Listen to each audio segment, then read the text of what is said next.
Nesse vídeo, a gente vai tratar sobre o conjunto n-dimensional, que é o conjunto Rn, ok? E a gente vai ver como é representado os elementos e como que a gente trabalha com esses elementos.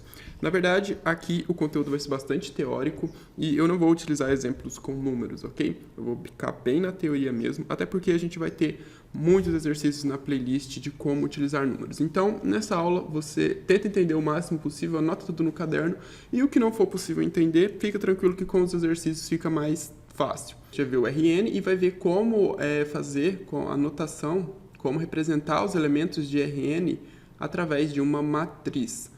Beleza? Eu vou utilizar os conjuntos aqui U e V, e sempre que eu falar do conjunto U e V, às vezes eu digo conjunto, mas eles não são conjuntos, eles são elementos, tá? Sempre que você vê U e V é um conjunto. U e V é um elemento de Rn, ok? Elemento de Rn. Eu não sei porque na minha cabeça sempre vem conjunto, mas se eu falar errado, lembre-se que U e V é elemento de Rn, ok? E é isso aí, galera. Vamos para a aula. O livro que eu estou utilizando aqui como referência é o livro do Steinbrück. Eu nunca sei falar o nome desse cara. Mas, enfim, né? Espero que esteja certo. Vamos lá, então. Em espaços vetoriais. A gente vai começar aqui falando sobre o conjunto de pontos R2. Todo mundo já deve estar, bem familiarizado com a notação de conjuntos, então eu não vou explicar isso muito bem aqui. Mas o conjunto R2 é o conjunto de pontos x, y, tal que x e y pertence ao conjunto dos números reais, beleza? Então, R2 é todo o conjunto de pontos x, y, tal que x e y pertence aos reais. E como que a gente faz para representar os elementos do R2? Geometricamente, ele é representado como plano cartesiano.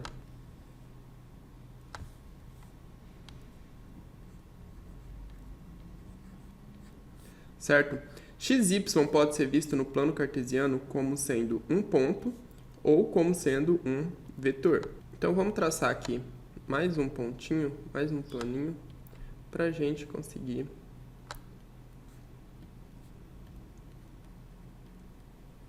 beleza. XY pode ser um ponto no plano ou ele pode ser um vetor.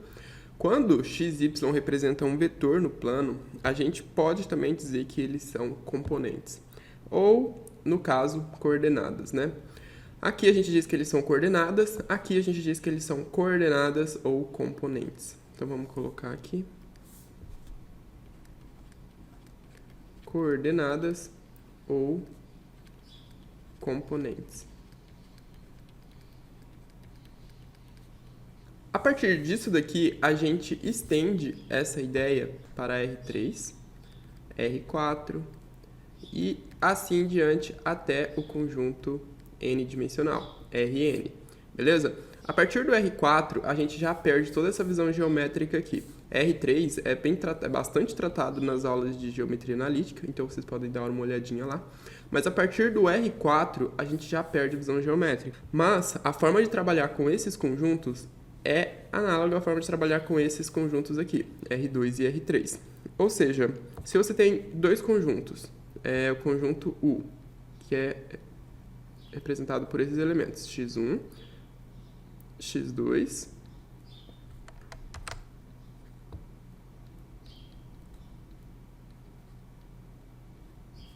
e um conjunto V.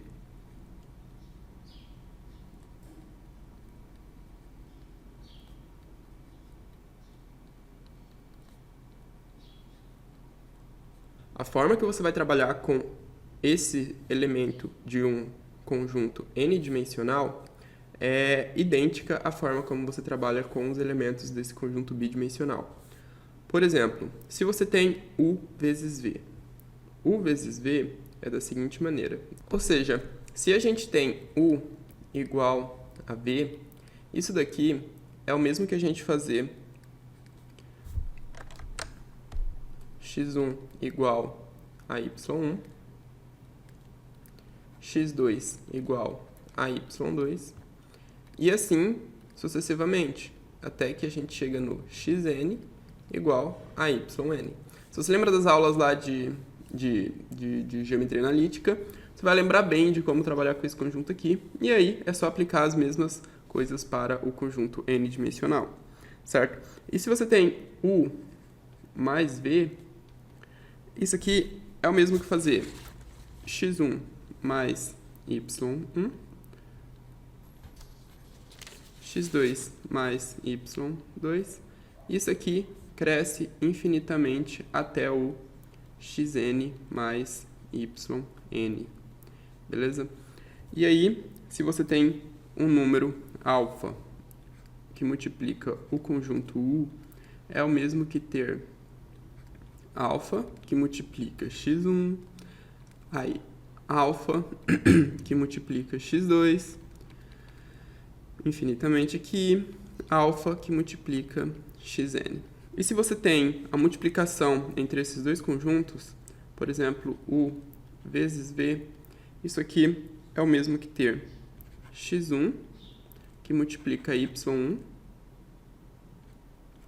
x2 que multiplica y2,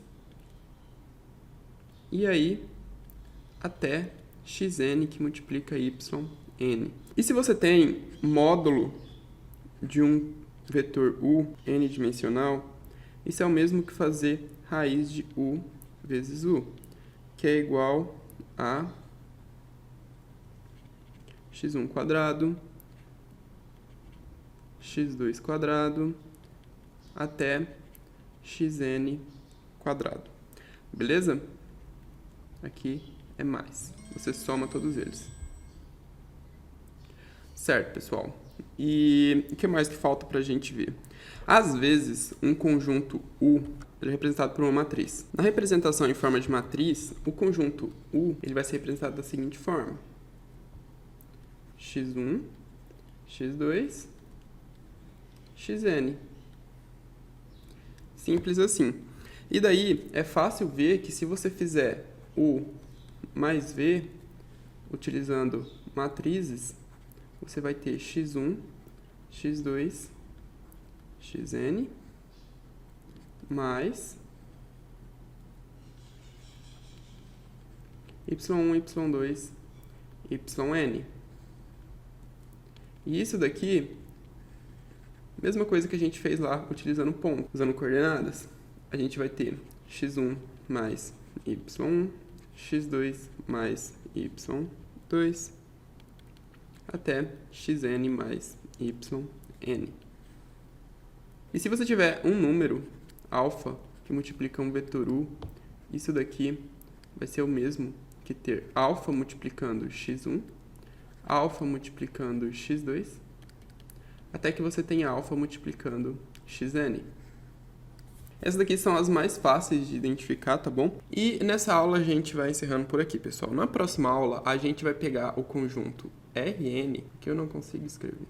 A gente vai pegar o conjunto Rn e o conjunto de matrizes de ordem M por N e vai ver as operações, as 8 operações que são comuns a esses dois conjuntos, beleza? Mas isso somente na próxima aula. Então se inscrevam no canal, acessem a playlist para vocês verem os exercícios desse capítulo, tá bom? E a gente se vê no próximo vídeo. Fiquem com Deus e até mais.